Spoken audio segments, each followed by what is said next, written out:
بسم الله الرحمن الرحيم الحمد لله رب العالمين بارئ الخلائق أجمعين الصلاة والسلام على سيد الأنبياء والمرسلين خاتم النبيين شفيع المذنبين رحمة للعالمين سيدنا ومولانا أبي القاسم محمد وآله الطيبين الطاهرين المعصومين لعنة الله على أعدائهم أجمعين من الآن إلى قيام يوم الدين أما بعد قال مولانا امام صادق علیہ السلام خمس من لم یکن فیہ لم یتنحى العیش الصحة والامن والغنى والقناعة وانیس الموافق صلوات پڑھ محمد۔ جس حدیث کو سرنامہ کلام قرار دیا ہے وہ امام صادق علیہ السلام سے مروی ہے اور عمالیہ شیخ صدوق میں یہ حدیث ہمیں ملتی ہے، اور ساتھ ہی دراست فی طب رسول المصطفیٰ میں بھی اس کو نقل کیا گیا ہے۔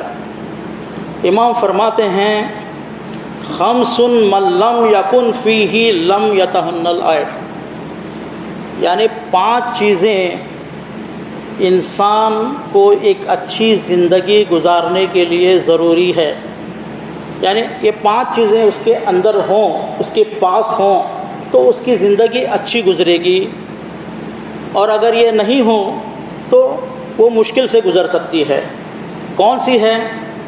الصحت، پہلے صحت، ہیلتھ، اس کے بعد والامن، امن یعنی شانتی، پیس آف مائنڈ، تیسرا والغنا یعنی پیسہ ہونا، غریبی نہ ہونا، امیری ہونا، والقناعہ، اور قناعت یعنی جتنا ہے اس میں خوش رہنا، اس کو قناعت کہتے ہیں، والانیس الموافق، اور ایک اچھا ساتھی۔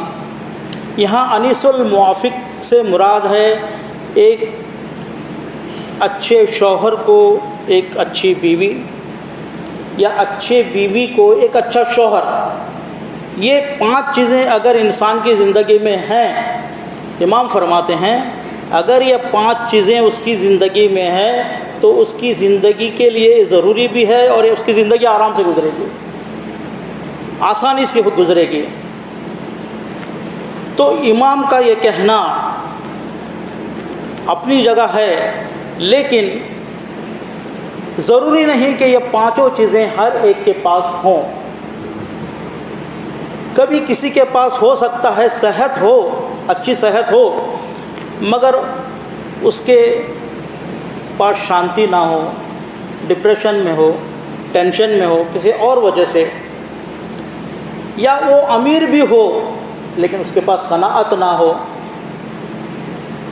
یا یہ سب کچھ ہوتے ہوئے بھی اس کے پاس کوئی اچھا ساتھی نہ ہو، نہ کسی وجہ سے کوئی نہ کوئی کمی ہے، تو اس کی وجہ سے انسان پریشان رہ سکتا ہے۔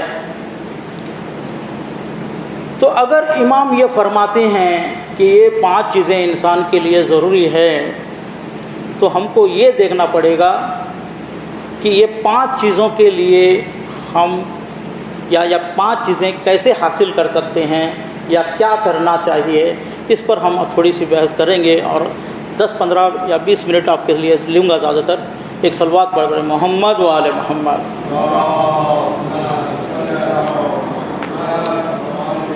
امام فرماتے ہیں صحت سب کے لیے سب سے زیادہ ضروری چیز ہے، انسان اگر خوش رہنا ہے اپنی زندگی میں، تو اگر صحت اچھی رہنا ہے تو بہت سے احادیث ہمیں ملتی ہیں کہ کس طرح صحت کو اچھا رکھا جائے، لیکن ابھی یہاں وقت کا تقاضا ہے۔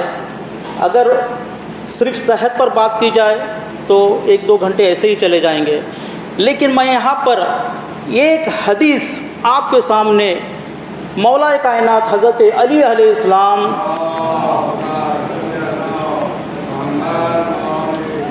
جنہوں نے ایک بہت ہی اچھا نسخہ اپنے بیٹے امام حسن علیہ السلام کو دیا ہے صحت کو اچھا رکھنے کا، وہ آپ کے سامنے عرض کرتا ہوں۔ صرف ایک ہی حدیث لیتا ہوں صحت کے متعلق۔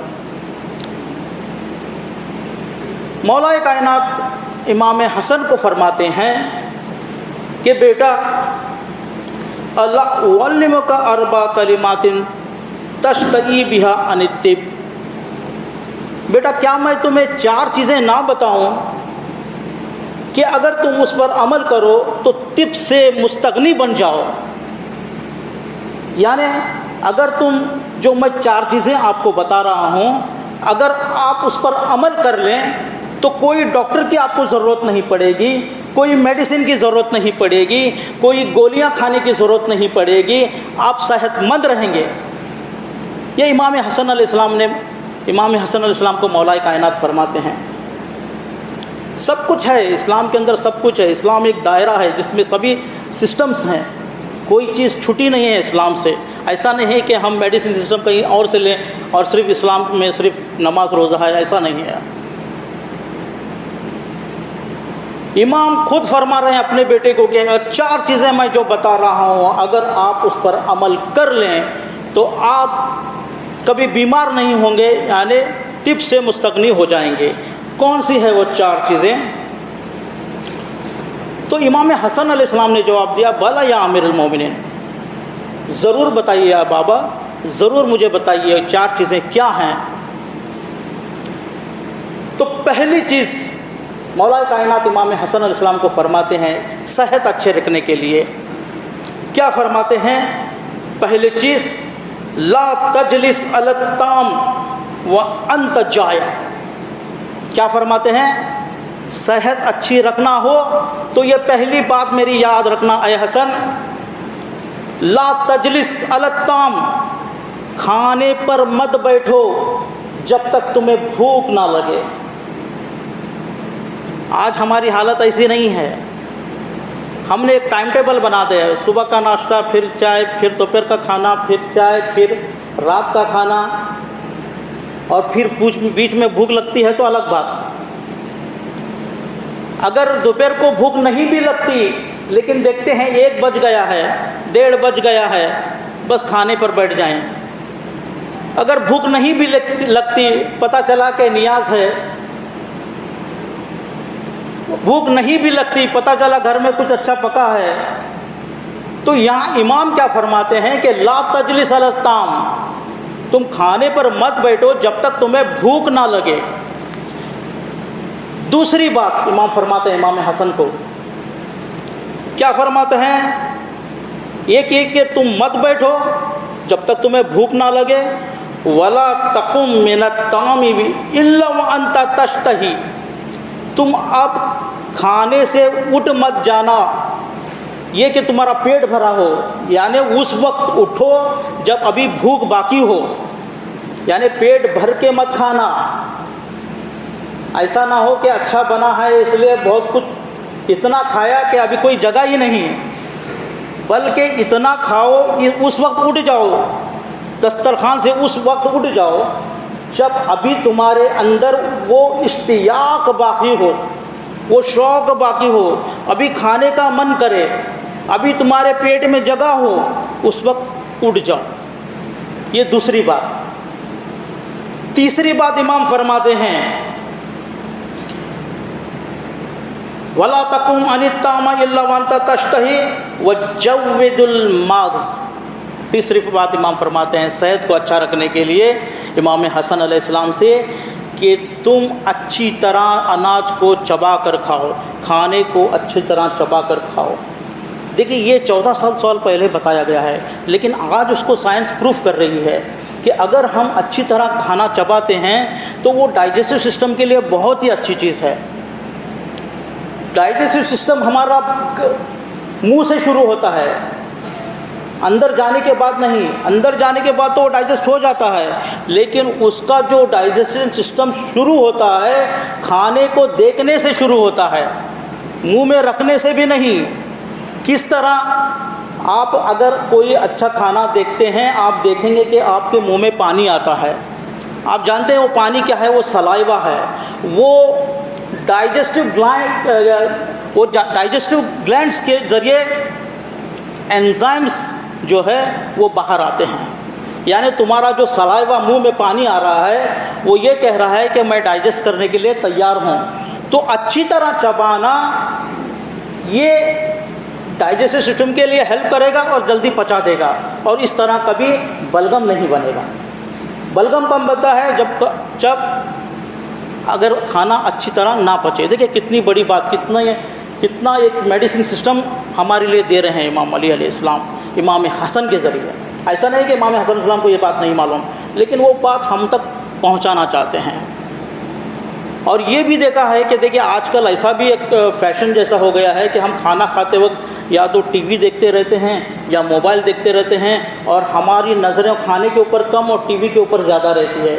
اس طریقے سے بھی جو ڈائجسٹو سسٹم ہے وہ ایکٹیو نہیں ہوتا, اس کو پہلے ایکٹیو کرنے کی ضرورت ہے.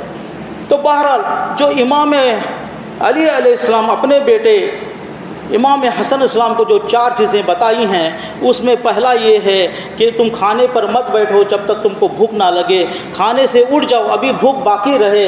اور تیسری بات یہ کہ اچھی طرح چبا کر کھاؤ. اور چوتھی بات یہ ہے کہ فعارس وَإِذَا نُمْتَ فَعَارِسْ نَفْسَكَ عَلَى الْخَلَاءِ, جب سونے جاؤ تو اپنے آپ کو خالی کر کے جاؤ, یعنی ٹوائلٹ باتھ روم کر کے سونے کے لیے جاؤ. لیکن آج ہمارے یہاں الٹا ہو رہا ہے, ہم کھانا ہی کھاتے ہیں رات کے 10-11 بجے جس وقت سونے کا وقت ہوتا ہے, اور پھر کھانا کھا کے سو جاتے ہیں. تو پھر وہ جو ڈائجسٹ نہیں ہوتا پھر بعد میں, تو اس کا فیٹس بنتا ہے. جو موٹے لوگ ہوتے ہیں اسی طرح موٹے ہوتے ہیں. اگر ہم جلدی کھائیں گے تو وہ 1-2 گھنٹے میں اس کا ڈائجسٹ سسٹم ہوتا ہے. پھر ہم اگر اس کو خالی کر کے سوتے ہیں تو امام علی علیہ السلام کے متعلق یہ ایک ہیلتھی سسٹم ہم اپنا سکتے ہیں. ایک صلوات پڑھ محمد وآل محمد.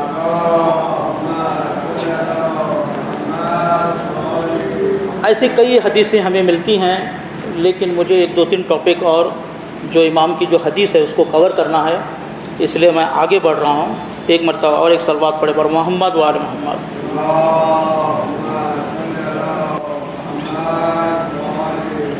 امام صادق علیہ السلام فرماتے ہیں کہ زندگی جینے کے لیے دوسری ضروری چیز ہے وہ امنیت ہے. امنیت یعنی کیا ہے؟ امن, شانتی, peace of mind, no depression, no tension. یہ بہت ضروری ہے. آج کل ہم دیکھ رہے ہیں کہ ڈپریشن کے گولیاں پر گولیاں کھا رہے ہیں, ٹینشن پر ٹینشن ہو رہا ہے.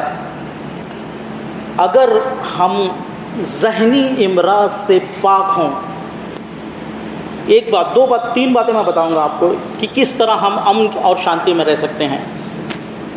اگر ہم ذہنی امراض سے پاک ہوں, ذہنی امراض کیا ہے؟ کہ کسی کے بارے میں حسد نہ ہو, غصہ نہ ہو, حرص نہ ہو, تکبر نہ ہو. یہ سب ذہنی امراض ہے. ان کے پر میں نے سبھی ٹاپکس پر مجلس پڑھی ہیں. ضروری ہے کہ کس طرح ہمارے اندر تکبر نہیں آنا چاہیے, کس طرح ہمارے اندر حرص نہیں آنا چاہیے, کس طرح ہم لوگوں سے حسد نہیں کرنا چاہیے.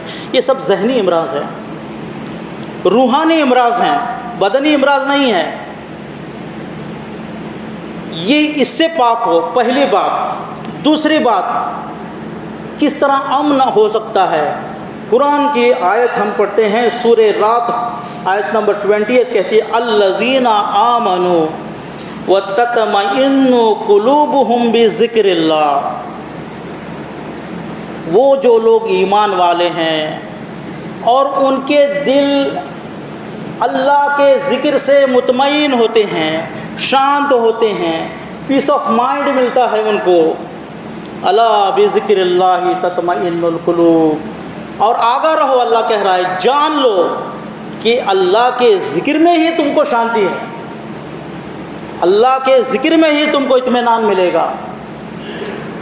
آیت کہہ رہی ہے, قرآن کہہ رہا ہے شانتی ڈھونڈنے کے لیے ادھر ادھر مت جاؤ، پیس آف مائنڈ ڈھونڈنے کے لیے ادھر ادھر مت جاؤ۔ اللہ کے ذکر میں تمہارے لیے شانتی ہے، اگر اللہ کے ذکر میں تمہارے لیے اطمینان ہے۔ ایک صلوات پڑھ دو محمد وعلی محمد۔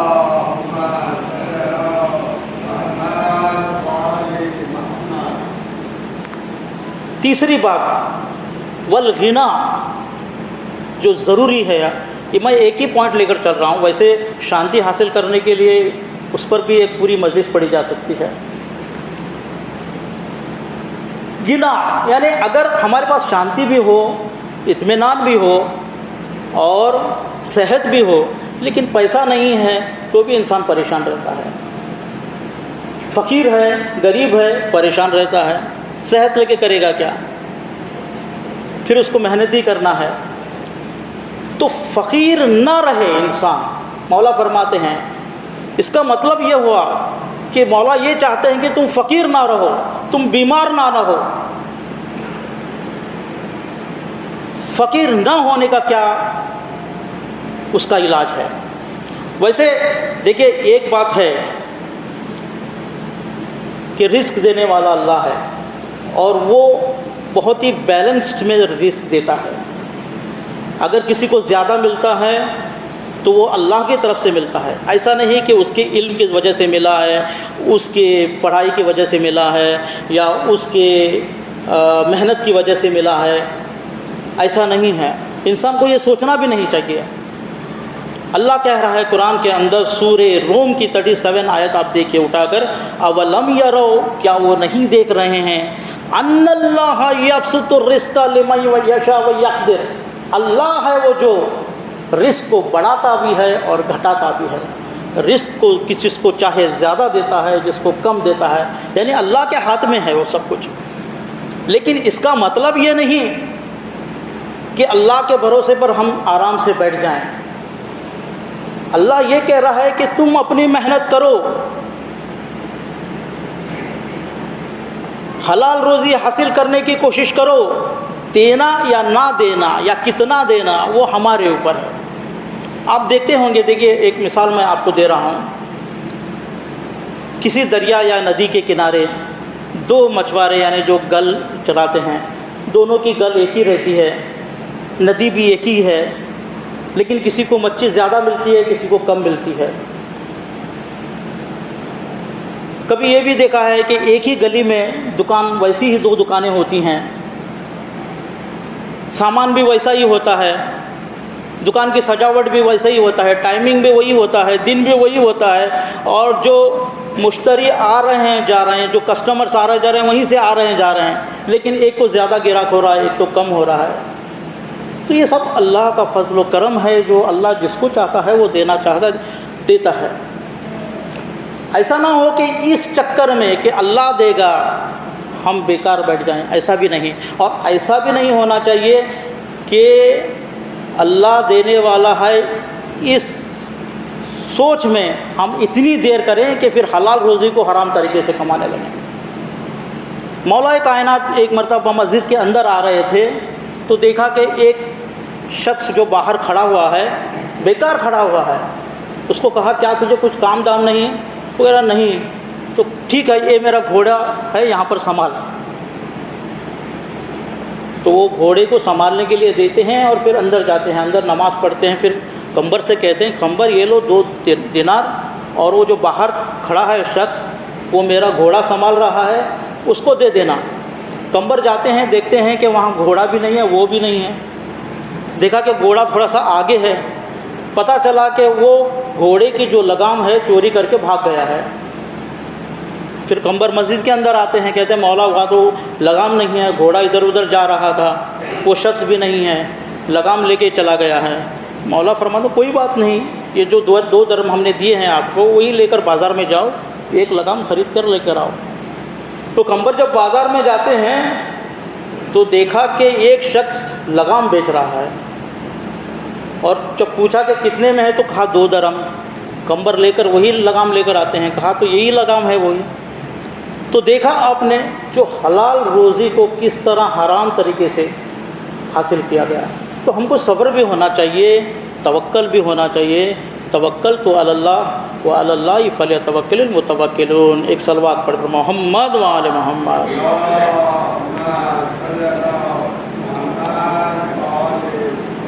ایک کتاب ہے خصال الصدوق کھل کے، اس میں کچھ ایسی چیزیں لکھی ہوئی ہیں کہ کس طرح ہمارے گھر میں فقیری نہیں آئے گی، یا کون سی چیزیں ہیں جو کرنے پر ہم کو رزق زیادہ ملے گا۔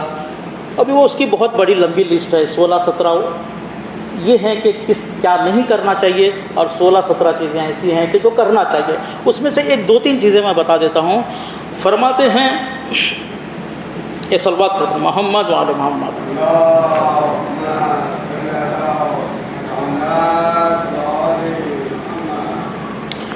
فرماتے ہیں مکڑی کا جو جالا ہے وہ گھر میں نہیں ہونا چاہیے، اس سے فقیری بڑھتی ہے، مکڑی کا جالا۔ دوسری بات یہ ہے کہ حمام میں پیشاب وغیرہ نہیں کرنا چاہیے، اس سے بھی فقیری بڑھتی ہے۔ کھڑے ہو کر کنگھی نہیں کرنا چاہیے، اس سے بھی فقیری بڑھتی ہے۔ اسی طریقے سے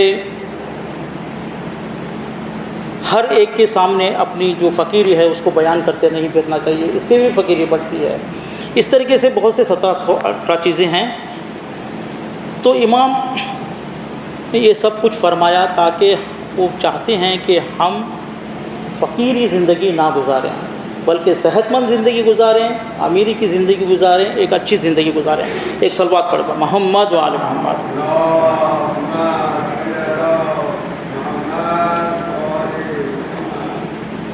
امام صادق اسلام کی جو حدیث ہے اس کی چوتھی چیز القناعہ۔ امام فرماتے ہیں جو چوتھی چیز ہے جس کو اگر انسان کے پاس ہے تو وہ ایک اچھی زندگی گزارے گا، وہ ہے قناعت۔ قناعت کیا ہے؟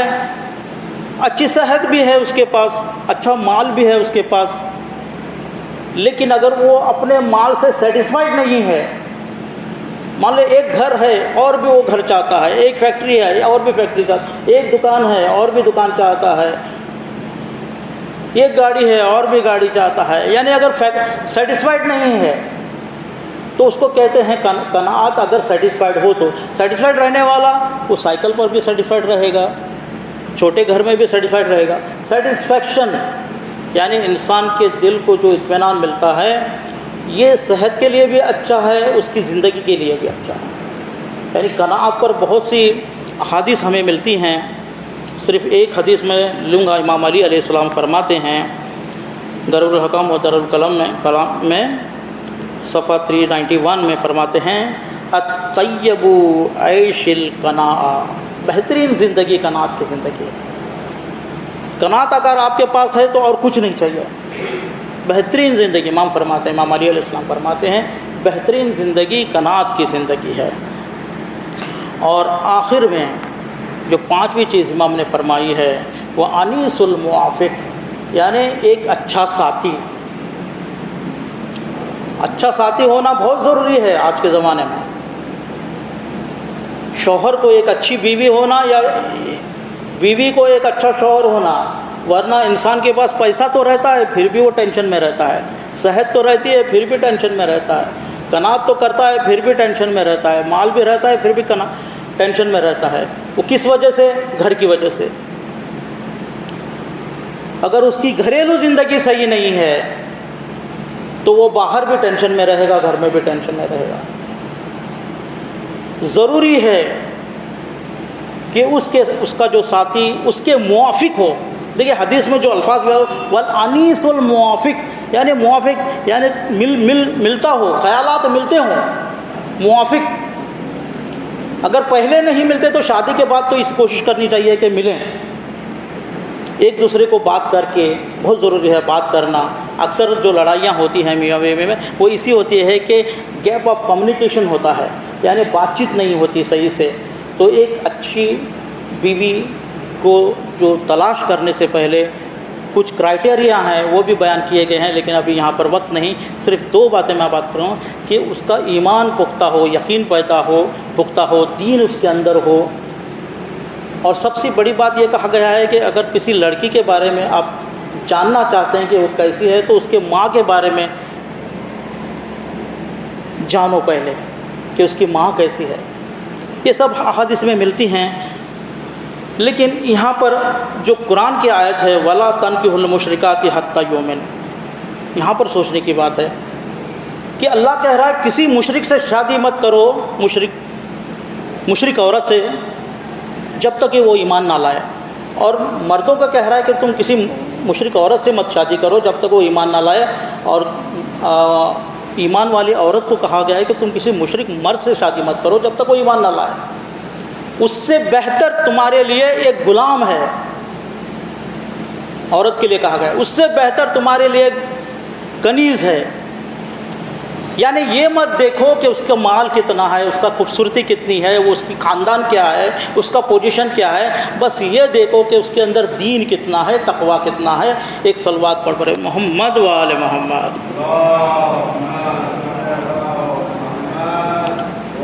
اس کے باوجود بھی اگر یہ سب ہوتے ہوئے بھی اگر ہمارے اوپر کوئی مصیبت آتی ہے صحت کے لحاظ سے یا فقیری کے لحاظ سے یا گھریلو کے لحاظ سے، تو ایک فلسفی ہے مصیبتوں کی فلسفی، اگر اس کو میں بیان کروں تو آپ کبھی مصیبت کو مصیبت نہیں سمجھیں گے، لیکن انشاءاللہ کبھی اس پر بات کروں گا میں کہ قرآن مصیبتوں کی کیا فلسفی بیان کر رہا ہے، اس کو جاننا بہت ضروری ہے۔ لیکن یہاں پر میں ایک لاسٹ میں بس آخری بات حدیث قدسی بیان کرتا ہوں کہ حدیث قدسی میں اللہ تعالیٰ فرماتے ہیں، وہ فلسفی آف مصیبت میں نہیں بیان کیا ہوں کیونکہ اس کو ٹائم چلا جائے گا۔ مولا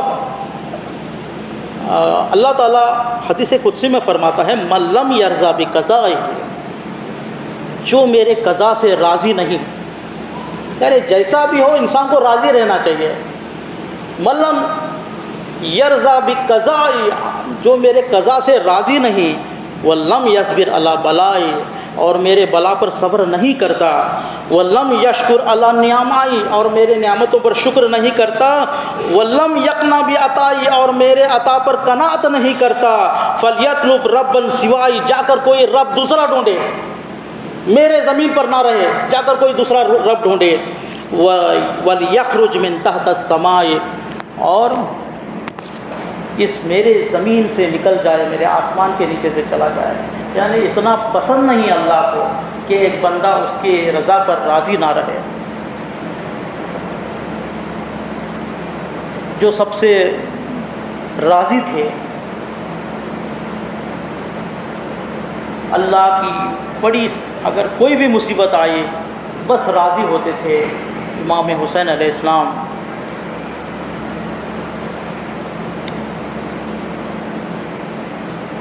یا ایتھا النفس المطمئنہ ارجعی الی ربک راضیۃ مرضیہ فادخلی فی عبادی وادخلی جنتی۔ اے مطمئن نفس، پلٹ آ۔ امام حسین علیہ السلام کیسی کیسی مصیبتیں انہوں نے جھیلی ہیں، جب مدینے سے نکلے ہیں سب گھرانوں کو، بیویوں کو، بچوں کو لے کر نکلے ہیں۔ آسان نہیں ہے عزیزان گرامی، اپنا جو وطن چھوڑنا آسان نہیں ہے، اور سب کے ساتھ نکلنا آسان نہیں ہے۔ 4-5 دن کا سفر کر کے مکہ پہنچنا، پھر وہاں 4-5 مہینے رہنا، پھر وہاں بھی ان کو رہنے نہ دینا، پھر وہاں سے پھر نکلنا کربلا کی طرف، اور جن لوگوں نے بلایا تھا ان کی بھی دغا بازی سامنے آنا، یہ سب جو مصیبتیں آتی گئیں آسان نہیں تھا۔ اور سب سے بڑی مصیبت اگر میں کہوں امام حسین علیہ السلام کی کہ یہ ہے کہ امام حسین کو سب لوگ یہی کہہ رہے تھے کہ تم مت جاؤ کربلا کی طرف، مت جاؤ، یہیں پر رہو، امن و شانتی ہے یہاں پر مکے میں۔ لیکن یہی دکھ تھا امام کو کہ یہ لوگ میری بات نہیں سمجھ رہے اور مجھے روکنے کی کوشش کر رہے ہیں، لیکن نکل گئے۔ فرمایا کہ جو مجھے رسول خدا نے فرمایا وہ تو میں کر کے رہوں گا۔ جو امام حسین علیہ السلام نے اپنی مرضی سے تھوڑی گئے ہیں، جب محمد حنفیہ نے ان کو سمجھایا تو ان کو یہی کیوں کہا کہ اللہ یہ چاہتا ہے۔ بہت سے لوگوں نے سمجھایا، عبداللہ ابن عمر نے سمجھایا، عبداللہ ابن جعفر نے سمجھایا، لیکن سب کو یہی کہا اور نکل گئے۔ راستے میں بھی ان کو چین دینے نہیں دیا، یہاں تک کہ وہ کربلا پہنچ گئے۔ اور ایک مرتبہ قریب 20,000 کا لشکر جمع ہو رہا ہے، صرف اس کے کہ امام کو قتل کریں۔ 7 محرم سے پانی بند کر دیا گیا، پھر بھی امام نے صبر کیا، اور ایک مرتبہ ایک ایک کر کے ساتھی شہید ہو رہے ہیں، اور آخر میں ایک کو تنہا رہ گئے۔ جب ایک کو تنہا رہ گئے تو ایک مرتبہ خود میدان کارزار میں جانے کا سوچا، اور ایک مرتبہ جب امام نے میدان کارزار میں جانے کا سوچا اور ایک مرتبہ گئے ہیں، 1000 لعینوں کو فرنار کیا، ایک مرتبہ شمر ملعون آواز دیتا ہے، اے بدبختوں کیا تم لڑ رہے ہو؟ اس طریقے سے لڑتے رہو گے تو کوئی بھی نہیں بچے گا۔ لیکن یہ سننا تھا، ہر طرف سے وار ہونا شروع ہوا، کوئی نیزہ مار رہا ہے، کوئی تلوار مار رہا ہے، اگر کسی کو کچھ نہیں ملتا وہ پتھر سے وار کر رہا ہے۔ ہاں عزاداروں، اسی اثنا میں خلی آگے بڑھتا ہے اور ایک وزنی تیر امام کو مارتا ہے۔ امام وہ تیر نکالتے ہیں اور اس کا خون اپنے چہرے پر لگاتے ہیں، کہتے ہیں کہ اسی خون آلودہ چہرے سے بارگاہ خداوندی میں پہنچوں گا اور استغاثہ کروں گا۔ آزاداروں، اسی اثنا میں سنان ابن انس آگے بڑھتا ہے اور ایک وزنی نیزہ مارتا ہے، سینے پر مارتا ہے۔ پہلے تو وہ گلے پر مارتا ہے، پھر گلے میں نکال کر سینے پر مارتا ہے۔ جب سینے پر مارتا ہے تو امام گھوڑے پر سنبھل نہیں سکے، زین سے زمین پر آ گئے۔